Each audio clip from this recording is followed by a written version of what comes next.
they had gotten kind of buzzy, hadn't they? They had gotten a real good buzz. So acting out of their character. And the first thing that came to the king's mind was, we look in chapter 1 and 2, first thing came to the king's mind in those particular chapters 1 and 2, he decides that after the festival was over, he wanted to show off his wife. Her name was Vashti. She was the queen at that time. He wanted to show her off to all of his friends. We haven't got to the lesson yet, but we're going that way. And then he summoned her, told some of his officials, palace officials, to go and get her and tell her, I need you to come. I want you to show off, and I want you to dance around all of my friends. He drunk now. Who wants their wife to go get half dressed and go show off around? He did. Yes. But you have to remember now, we're not talking about a godly nation. We're talking about a pagan nation that really didn't have moral character, moral standards, nor believe in God or his ways.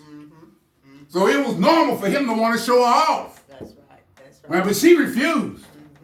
Y'all drunkards, I'm not going to come up there and flounce around now. I'm not going to do it. Now, he's the king. He got authority and he's got power.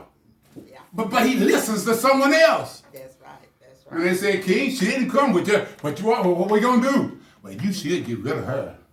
This is advice you listen to. You should get rid of her. And this is in chapter 1 and 2. You need to get rid of her because all of the women of the province is going to hear about how she defied her husband, and it's going to become contagious, and every woman there is going to be defying their husband and disrespecting their husband. You need to get rid of her and get somebody else. That's right. That's what he did, didn't he? That's right. He fired Vashti. And they told him, our king, we're going to find you some more.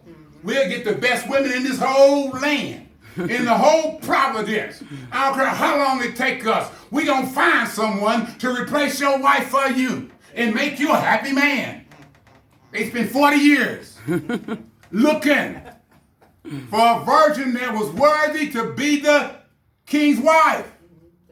But they didn't realize that God had already used his plan to put Esther in a particular place for such a time as this. Amen.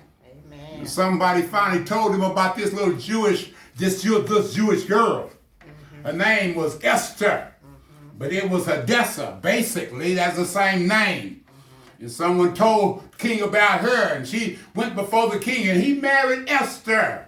That's what was going on in chapters 1 and 2. Now remember, all of this was going on in Persia after the king had already sent out a decree, as God had told him to allow the children of Israel to go back and rebuild Jerusalem. Now we know only 20% of them went back to Jerusalem. 80% stayed right there in Persia, where they were comfortable. Right. They didn't want to go back. And Esther and Mordecai were some of them that stayed there in Persia.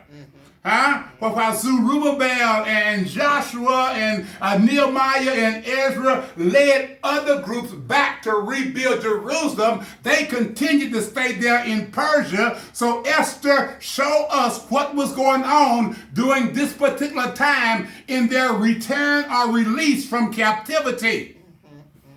So when you look at this story in chapter 1 and 2, the rise of Esther, and then you go to chapters 3 to 5, and when you look at after Esther got in that position, remember then you see the lies of Haman. Yes. I mean, he was a man that didn't like the Jews. Matter of fact, he got in position because of the fact that Mordecai, remember, Esther's cousin, more like an uncle, but he was a cousin. And Mordecai heard some of the officials talking one day about assassinating the king. And what did he do? He went and warned the king about that assassination.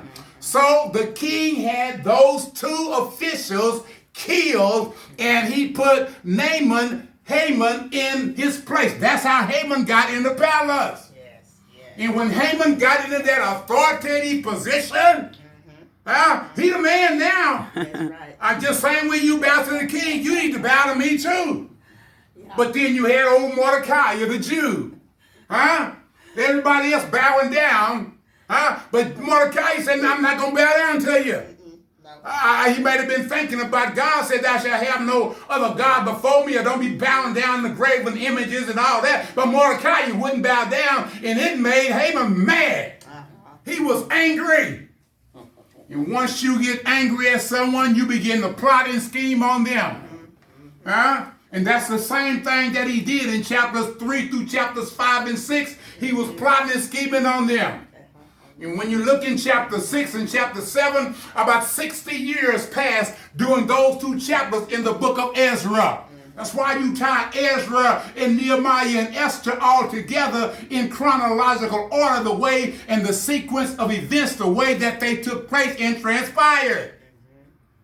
So when you look in 6 and 7 of the book of Esther, you look at in chapter 6 all the way through 10, you can see the prize of faith. I mean, you look at the lies of Haman. And what did Haman, what did he have to lie about? I mean, because of the fact that Mordecai didn't bow down to him, he hated him that much. He hated the Jews. One commentator said he was worse than Hitler and Stalin both. He wanted to annihilate the whole Jewish race. He was just using Mordecai as a setup. But it just didn't apply to Mordecai. It applied to all the Jews. And all of a sudden, that message got across to Mordecai. Mordecai knew what they were going to do. And he knew that his cousin Esther was the queen. He knew that God had put Esther there for a particular purpose, even though Esther didn't know her purpose at that particular time. She was in God's divine plan. And God promised to keep her even when she went before the king. He's not going to let her die for going before the king. He promised to keep her. And so when we look at these lessons in chapters 6 through 10, and you see what all that transpired in chapters 6 through 10.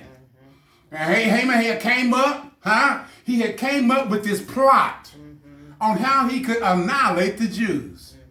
And he was getting ready to go along with this plot to try to annihilate all of the Jews. That's why our topic says an executed scoundrel. Because that's what he was. He plotted and schemed on how he could get them. Because he wanted to be somebody. That's right. And to remind you of what's going on today. And our other topic talks about injustice will be punished because of the fact that we know that Haman, he was committing a lot of injustice. He sure was. And didn't realize that he was going to be punished. Y'all be careful, because the trap that you set for someone else, you might fall in it yourself. That's right. And a lot of people do that. Go around setting traps for other people. And you end up falling in that trap yourself. That's right. Because God knows. People don't realize that God knows. Well, I mean, I believe the Bible when it says God is omniscient. That means he knows everything. That's right. He knew about a little Haman's plot to exterminate. He knew about that. And I've always heard that my mama say, what you do in the dark, boy, it's going to come to the light. That's right. And what he tried to do in the dark, it did show up in the light. It showed up in the light because God exposed it to Mordecai. Mordecai exposed it to Esther. Esther exposed it to the king, didn't she? Yes, she did. She had to give a banquet, to get the king's attention, but she still exposed his plot. Why? Because God put her there for such a time as this. Yes. Amen. And even during this COVID-19, God had put each one of us in a particular place. So that we can stand up for what's right for such a time as this. Up there at the Capitol, standing up, saying, you're going to open it, you're going to close it. You're going to open it, you're going to close it. He put you there for such a time as this. You need to voice your opinion, because it's not only going to affect you, but it's going to affect everyone else. Esther knew that it was not only going to affect her, but it's going to affect everyone else. Mordecai had to tell her, Esther, just because you're the queen and you're a Jew, and don't anyone even know that you're a Jew now, so don't tell them you're a Jew, but whatever they do to the Jews, it's going to affect you too. So you need to take a stand for justice as well as the rest. So when we go